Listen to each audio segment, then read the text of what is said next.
여러분 안녕하십니까? 초유의 국가 행정 전산망 마비 사태가 사흘 만에 일단락됐습니다. 정부는 오늘 오후 시스템이 완전히 복구됐다고 밝혔는데요. 장애의 원인으로는 네트워크 장비 오류를 지목했습니다. 일단 모두 정상화는 됐지만 상황은 계속 주시해야 할 것 같습니다. 월요일인 내일 밀렸던 민원 업무가 한꺼번에 몰릴 수 있어 정부도 긴장을 늦추지 않고 있습니다. 첫 소식 이유경 기자가 보도합니다. 서울 효자동의 주민센터. 이상민 행정안전부 장관이 주민등록 등본과 인감증명서를 발급받습니다. 시스템 접속 여부를 직접 확인하고 복구가 제대로 이루어졌는지 점검했습니다. 정상적으로 속도감 있게 발급이 된 것 같고요. 지금 민원 담당 공무원들이 접속하는 세월 시스템도 정상적으로 가동되는 것을 확인했습니다. 행정 전산망이 마비된 지 사흘 만인 오늘 오후, 행정안전부는 정상 복구를 마쳤다고 밝혔습니다. 어제 오전 온라인 민원 서비스 정부 24를 재개한 데 이어 현재 공무원 전용 전산망인 세월도 문제없이 가동되고 있다고 설명했습니다. 정부가 이번 장애의 원인으로 지목한 건 공무원 인증 시스템과 연결된 네트워크 장비. 네트워크 장비 고장으로 민원 업무에 필요한 공무원 인증 작업이 마비됐다는 겁니다. 결국 문제의 장비를 교체한 뒤 시험을 거쳐 정상화된 걸 확인했습니다. 세밀한 점검 확인을 통해 인증 시스템의 일부인 네트워크 장비에 이상이 있는 것을 확인하고 이를 어제 18일 토요일 새벽에 교체하고 안정화 작업을 하였습니다. 정부는 평일인 내일부터 주민센터의 민원 업무를 정상적으로 재개한다는 방침입니다. 다만 밀린 민원이 쏠리면서 시스템 과부하가 발생할 가능성에 대비해 모니터링을 강화하고 재발 방지책을 면밀히 검토하기로 했습니다. MBC 뉴스 이유경입니다. 자, 이 내용 취재한 차현진 기자와 좀 더 알아보겠습니다. 자, 차 기자, 지난 금요일에 민원 서류 발급이 안 돼서 낭패 보신 분들 많았습니다. 내일은 마음 놓고 서류 떼러 방문하셔도 되는 거죠? 네, 앞서 보도에서 보셨듯이 행정안전부는 사실상 모든 시스템이 정상 복구됐다고 보고 있는데요. 네. 그렇다고 100% 시스템이 안전하다 이렇게 이야기할 수는 없는 상황입니다. 특히 이제 문제가 된 네트워크 장비는 민원 서류를 발급하기 위해 공무원이 인증 서버에 접속할 때 필요한 정보들을 분산 처리하는 역할을 하는데요. 네. 이걸 교체했더니 지금까지 괜찮다는 겁니다. 하지만 이 장비가 왜 오류를 일으켰는지는 아직까지 원인 파악이 안 됐습니다. 네. 장비 교체 후 민원도 24만 건 정도 이게 처리할 만큼 결과도 안정적이었는데요. 다만 평일인 내일은 접속량이 갑자기 늘어날 수 있어서 상황을 좀 더 지켜봐야 한다는 게 행안부 설명입니다. 자, 그러니까 이 문제가 된 장비를 교체해 봤더니 다시 잘 되더라 이거군요. 그럼 만약에 그러면 안 되겠지만 내일 또 시스템에 문제가 생긴다면 그때는 대응책이 있는 겁니까? 사흘 전 전산망 마비가 아침에 시작됐었죠. 네. 그런데 저녁이 돼서야 행안부 보도자료가 나올 정도로 대응이 늦었다는 비판이 나왔는데요. 그랬죠. 대체 사이트 안내나 수기 발급 공지도 오후에서야 이루어졌습니다. 그래서 행안부는 이번엔 대응 상황실을 만들어서 문제가 발생하면 민원 서류를 발급할 수 있는 대체 사이트나 그리고 수기 발급을 바로 안내하겠다고 밝혔습니다. 그렇군요.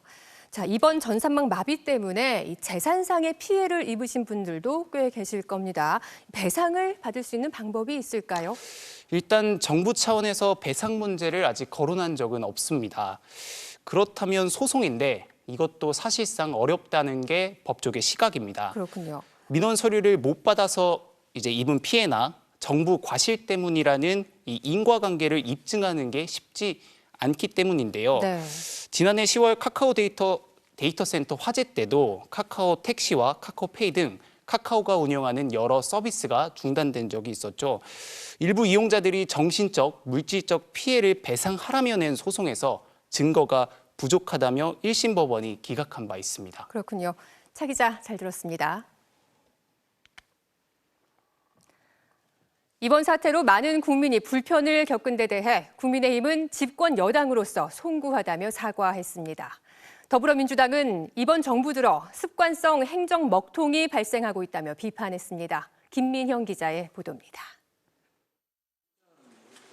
정부 행정전산망 마비 사태에 대해 국민의힘은 집권 여당으로서 송구한 마음이라고 사과했습니다. 행정전산망 마비 사태로 많은 국민들께서 불편과 혼란을 겪으신 데 대해 집권 여당으로서 매우 송구한 마음입니다. 이어 윤석열 대통령이 정부 합동 태스크포스 구성을 지시했고 한덕수 국무총리도 장애 원인 점검에 신속하게 나섰다고 강조하고 장애 대응 체계와 서버 관리 시스템에 허점이 없는지 근본적인 대책 마련에 나서겠다고 밝혔습니다. 더불어민주당은 차세대 사회보장 정보 시스템과 법원 전산망 불통, 4세대 교육행정 정보 시스템 오류 사태에 이어 습관성 행정 먹통이 발생하고 있다고 비판했습니다. 그러면서 카카오 대란 당시 윤석열 대통령이 카카오를 두고 국가 기반 통신망과 다름없다고 비판했는데 이번에는 진짜 정부 행정망이 멈춰섰다고 꼬집었습니다. 윤석열 대통령은 국민께서 입은 피해를 얼마나 어떻게 보상할 겁니까? 설마 또 뻔뻔하게 책임은 일선 공무원들에게 떠넘기고 호통만 칠 생각입니까? 국회 행정안전위원회 소속 야당 의원들은 오는 23일 전체 회의에서 이번 사태에 대한 현안 질의를 하겠다고 예고했습니다. MBC 뉴스 김민영입니다. 70대 의붓 어머니를 살해하고 시신을 지방 하천에 유기한 40대 남성이 경찰에 붙잡혔습니다. 어머니가 공공근로로 번 돈을 두고 다투다 살인까지 저지른 것으로 조사됐습니다. 백승우 기자입니다. 서울 영등포구의 한 다세대 주택. 지난 13일 이곳에 사는 70대 여성이 실종됐다는 신고가 경찰에 접수됐습니다. 보니까 개가 똥을 싸가지고 며칠 동안 방바닥에 냄새 온 냄새가 나는 거야. 경찰은 여성의 휴대전화 신호를 지난달 20일 200km 떨어진 경북 예천에서 마지막으로 포착했는데 휴대전화가 꺼진 날 다시 서울에서 30만 원이 인출된 사실이 확인되면서 실종이 아닌 살해 의심 사건 수사를 시작했습니다. 실종 신고 5일 만에 붙잡힌 피의자는 여성의 40대 의붓 아들인 배모 씨였습니다.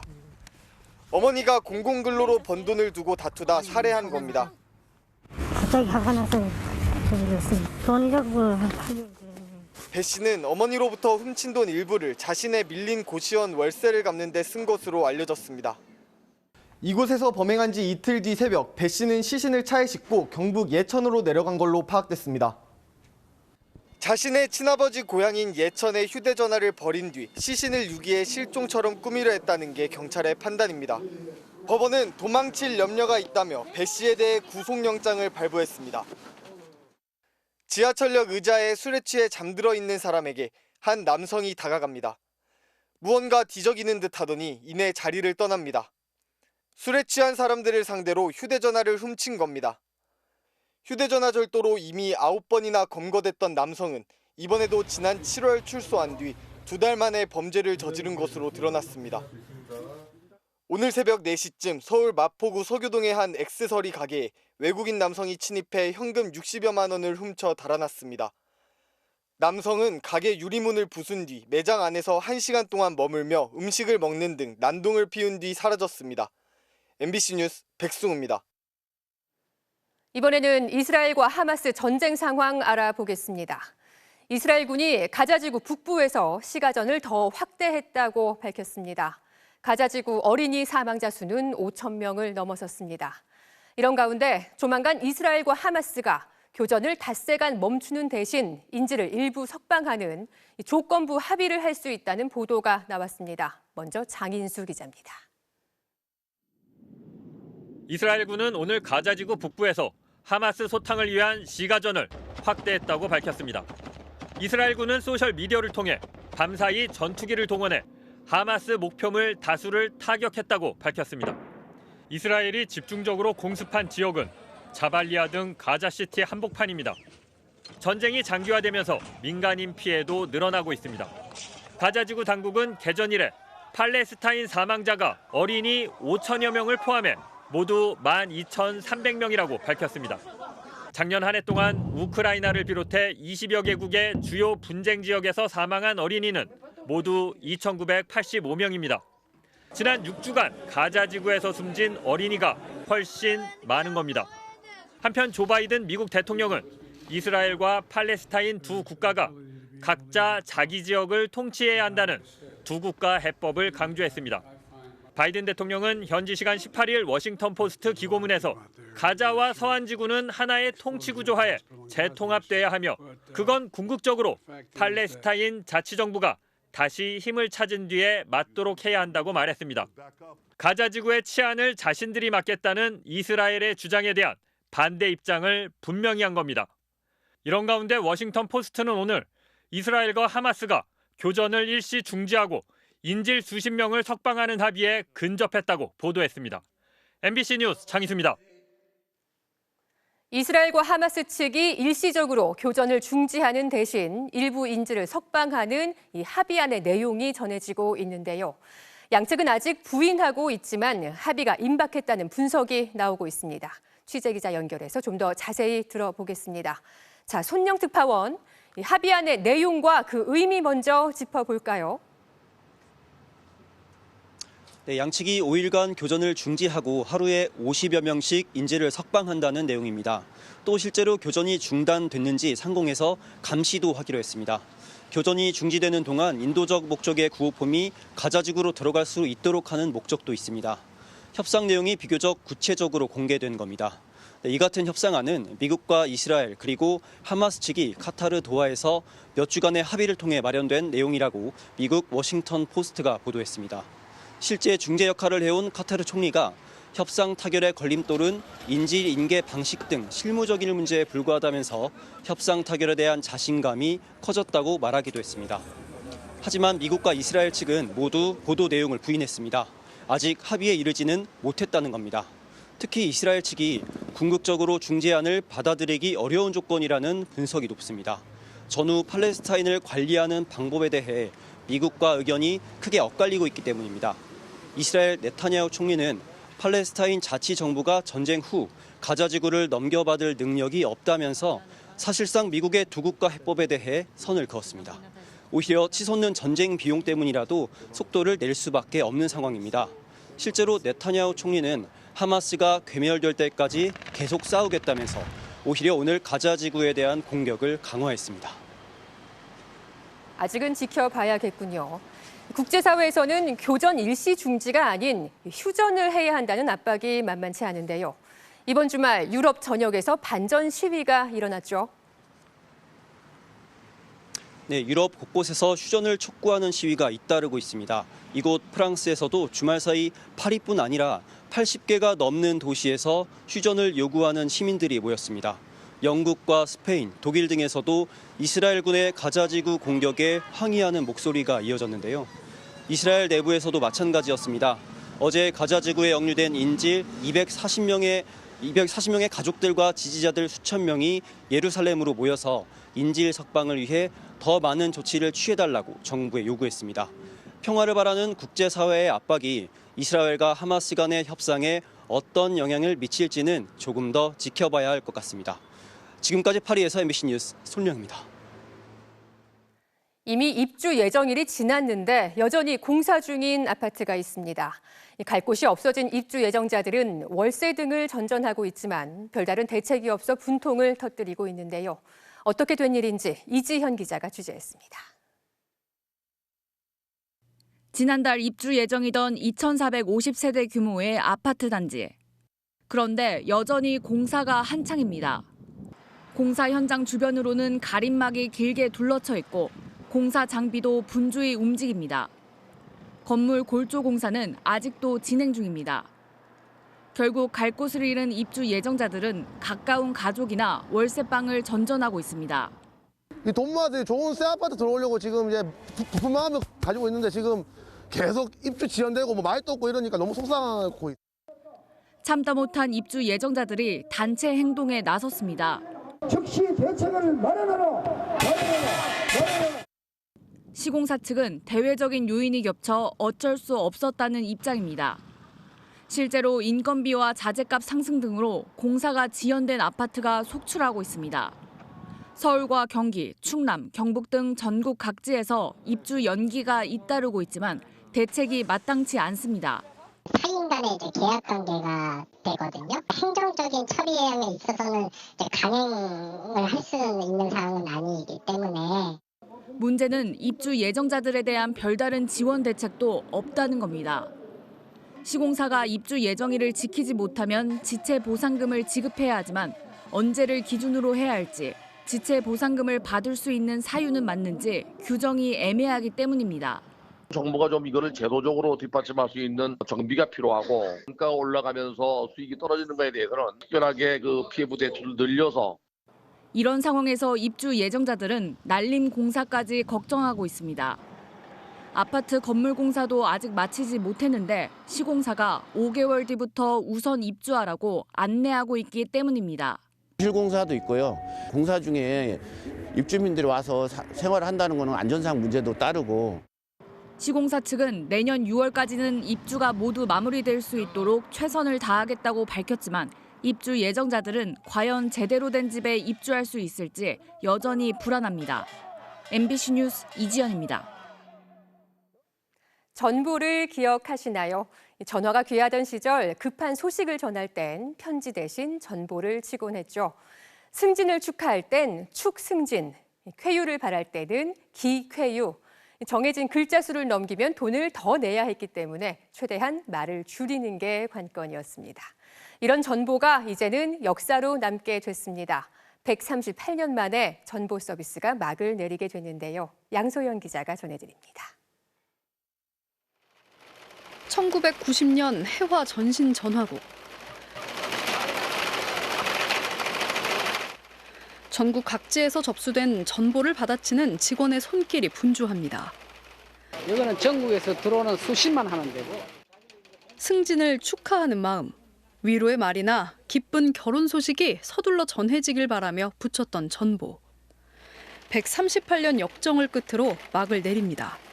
소셜미디어 선물하기 기능 등을 많이 이용하면서 10년 사이 전보 이용량이 90% 이상 급강하고 있는 상황입니다.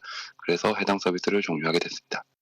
전보는 고종 22년이던 1885년 9월 한성과 인천 사이를 잇는 최초의 전신시설이 개통되며 시작됐습니다. 이후 신의주, 부산, 원산을 잇는 망이 잇따라 개설됐지만 1905년 한일통신협정으로 40년 동안 일제의 통신 주권을 빼앗겼습니다. 이후 전쟁으로 통신시설이 상당수 파괴돼 다시 전보가 활발하게 이용된 건 1960년대 들어서였습니다. 원래 전보 업무는 정부기관에서 맡았지만 KT가 민영화 후 전보 서비스를 이어갔습니다. 하지만 집집마다 전화기가 놓이면서 전보 이용이 뜸해지기 시작했고 인터넷의 보급, 휴대전화의 등장, 사람과 사람을 연결하는 새로운 통신 기술이 등장하면서 전보 서비스 자체가 생소해졌습니다. 이후엔 관공서나 기업 등에서 예의를 갖춰 소식을 전하는 용도로 간신히 명맥을 이어갔지만 결국 2018년 4월 국제 전보 서비스가 먼저 중단됐고 국내 전보 서비스도 다음 달 15일 138년의 역사를 마감하게 됐습니다. MBC 뉴스 양소연입니다. 이른바 롤드컵이라고 하죠. 리그 오브 레전드 국제대회 월드 챔피언십에서 한국 리그 LCK T1이 중국 팀을 꺾고 7년 만에 우승을 차지했습니다. 롤드컵은 2011년부터 해마다 여는 글로벌 e스포츠 대회인데요. 한국에서 열린 이번 대회에선 서울 광화문에서 사상 첫 거리 응원까지 펼쳐졌습니다. 이명진 기자가 보도합니다. 인기 아이돌 그룹 뉴진스의 공연으로 화려하게 시작한 결승전. 소환사의 컵은 결국 한국 리그 LCK의 자존심 T1에게 돌아갔습니다. T1은 오늘 서울 고척 스카이돔에서 열린 2023 롤드컵 결승전에서 중국 LPL의 웨이보 게이밍을 세트 스코어 3대 0으로 완파했습니다. T1의 롤드컵 재패는 2016년 이후 7년 만. 주장 페이커 이상혁은 통산 4번째 롤드컵 우승을 차지하며 역대 최다 우승을 기록했습니다. 저는 무엇보다도 이렇게 많은 분들이 있는 앞에서 경기를 할 수 있었다는 것 자체가 너무 감사하고 사실 승패는 저는 그다지 중요하지 않아요. 그냥 경기를 할 수 있음에 감사했습니다. 그동안 너무 많이 응원해 주셔서 감사드리고 앞으로도 팬분들을 위해서 열심히 노력하겠습니다.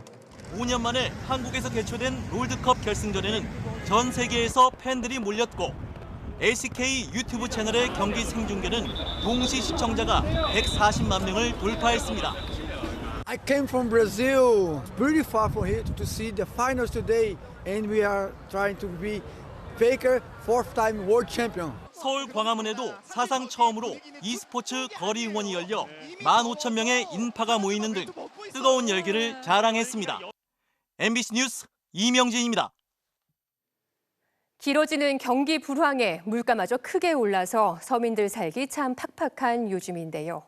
결식 위기에 놓인 저소득층에게 식료품을 나눠주는 푸드뱅크도 기부와 후원의 손길이 크게 줄어 어려움을 겪고 있습니다. 정진명 기자가 취재했습니다. 부산의 한 농산물 공판장. 공판장 옆 창고에 보관돼 있는 감자, 무, 양파 등 다양한 채소를 차에 싣습니다. 저소득층을 위한 기부 물품입니다. 차로 옮겨지는 식료품들은 지역 내에 있는 이른바 푸드마켓으로 옮겨집니다. 푸드마켓은 식품이나 생활용품 등을 결식 위기에 놓인 저소득층에게 나누어주는 기부 나눔 장소입니다. 기초생활수급자 등 저소득층들은 이곳에서 필요한 식품이나 생활용품을 무상으로 가져갈 수 있습니다. 이제 한 달에 한 번씩 해당 일에 오셔가지고 이제 점수를 5점까지 채워서 이제 원하시는 물품을 이제 들고 가시는. 그런데 해마다 기부 물품이 크게 줄어들고 있습니다. 2021년 푸드마켓에 기부된 물품 수는 3,790여만 개였는데 1년 사이 기부 물품은 350만 개로 90%나 급감했습니다. 올해도 불과 190만 개에 그치고 있습니다. 특히 식료품과 같은 필수 물품 기부가 급격하게 줄어들면서 독거노인 등 저소득층들은 다가올 겨울을 버틸 생각에 벌써부터 걱정입니다. 주방에 필요한 통풍이나 뭐 이렇게 냉장고에 먹거리도 있고 좀 다양하게 있을 거 간장도 있고 휴지도 있고 뭐 근데 지금은 그게 전혀 없어요 여기에. 전체 기부의 90%를 차지하는 기업 후원이 크게 줄었기 때문입니다. 기부가 상당히 많이 줄은 상태이고 푸드뱅크 활성화되기 위해서는 이제 지자체에서 관심을 좀 많이 가져주셔서 부산 지역 푸드마켓을 이용하는 저소득층은 75,938명. 추운 겨울이 다가오고 있는 만큼 따뜻한 관심과 후원의 손길이 필요해 보입니다. MBC 뉴스 정지명입니다. 요즘 산책로마다 맨발로 걷는 황토길이 인기입니다. 이렇게 맨발로 걷는 걸 어싱이라고 부르는데 지구와 우리 몸을 연결한다는 의미라고 합니다. 그런데 어싱도 잘하는 방법이 있다고 하는데요. 조형찬 기자가 알려드립니다. 계룡산 국사봉 자락의 충남 금강 자연휴양림. 열대 온실을 지나 숲길을 따라 올라가다 보면 내리막길로 접어든 산 중턱에 400m 길이의 황토길이 나옵니다. 양쪽에 메타세콰이어 나무가 병풍처럼 지키고 있어 이름 붙여진 메타 황토길입니다. 요즘 맨발로 걷는 어싱이 인기를 끌면서 하루 수백 명의 방문객이 찾는 걷기 성지로 급부상했습니다. 요즘 면역력 좋아진다고 하니까 한번 해봤는데 상쾌하고 좋아요. 약간 이렇게 추운데 여름 지난 그 약간 추위를 잊을 수 있어서 좋아요. 대전 계족산에는 조성된 지 17년 된 황토길 명소가 있습니다. 해발 200~300m의 임도에 산을 둘러 14.5km의 길이로 맨발의 황토길이 건강 등산로로 자리 잡은 지 오래입니다. 혈액순환이나 이런 게가 제가 좀 안 좋아가지고 좋은 느낌이 있어가지고 시간 나는 대로 찾곤 합니다. 시선을 약간 위쪽 15도 전방을 바라보고 걸음은 일자 자세로 편안히 해야 몸에 무리 없이 건강하게 걸을 수 있습니다. 경추는 턱을 들므로써 약간 역시자 커브가 되고요. 바른 것을 모르면 척추는 S자 커브가 돼가지고 너무 춥고 더울 때나 세균과 바이러스가 많거나 발에 상처와 감염이 있을 때는 맨발 걷기를 중단하고 적정한 시간을 정해 걸어야 건강한 어싱을 즐길 수 있습니다. MBC 뉴스 조형찬입니다. 미국 샌프란시스코에서 열린 아시아태평양 경제협력체 에이펙 정상회의에 참석한 뒤 어젯밤 귀국한 윤석열 대통령 부부가 찰스 3세 영국 국왕의 초청으로 영국을 국빈 방문하기 위해 내일 다시 출국합니다. 윤 대통령 부부는 3박 4일간 영국에 머물면서 영국 왕실이 준비한 공식 환영식에 참석하고 버킹엄궁에서 환영 오찬과 국빈 만찬 일정을 소화할 예정입니다. 이후 윤 대통령은 프랑스 파리로 이동해 부산 엑스포 유치전에 나설 예정입니다.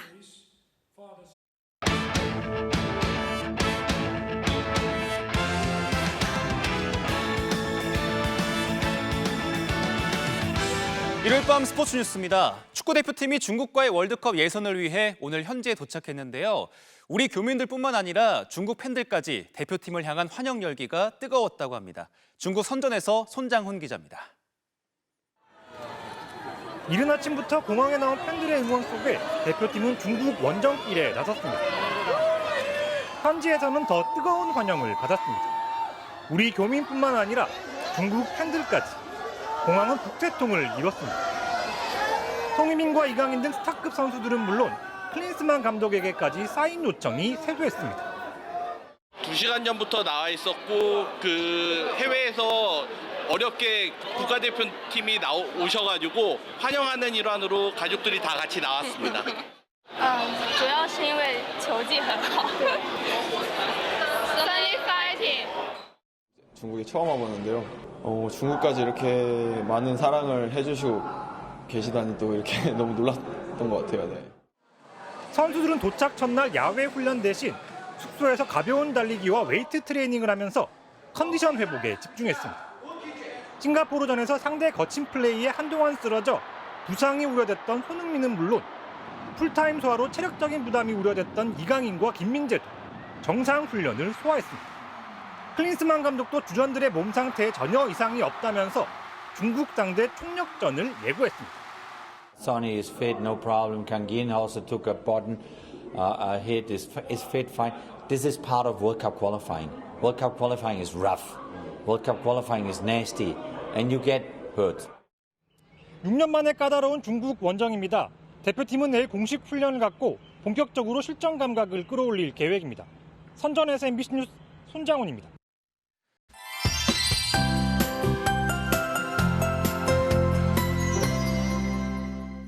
강추위가 물러가니 활동하기 한결 수월하셨죠. 낮부터는 온화한 서풍이 불어들면서 예년 이맘때 늦가을 날씨를 되찾았는데요. 내일 아침도 출근길 공기는 꽤나 차갑겠지만 오후부터는 기온이 큰 폭으로 오르겠습니다. 한낮에 서울의 기온이 11도, 광주가 15도까지 올라 일교차가 매우 크게 벌어지니까요. 감기 들지 않도록 옷차림 잘해주셔야겠습니다.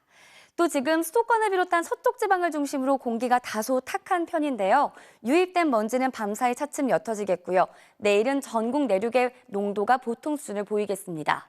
동해안의 강풍특보는 차츰 해제가 되겠지만 강원 영동과 경북 동해안에서는 대기가 바싹 메말라 있으니까요. 불이 나지 않도록 각별히 주의를 기울이셔야겠습니다. 내일 전국 하늘 맑게 드러나겠고 바람은 차츰 잦아들겠습니다. 내일 아침 기온을 보시면 춘천과 안동 등 내륙 깊숙한 곳은 영하권, 서울은 1도에서 시작을 하겠고요. 낮 기온도 오늘과 비슷해서 한낮에 서울이 11도, 대전 13도, 부산이 17도 선까지 오르겠습니다. 절기 소설인 수요일과 목요일 사이 서쪽 지방을 중심으로 비가 내리겠고요. 이 비가 그친 뒤로는 찬바람이 불며 다시 추워질 전망입니다. 날씨였습니다. 일요일 뉴스데스크 여기서 마치겠습니다. 시청해주신 여러분 고맙습니다.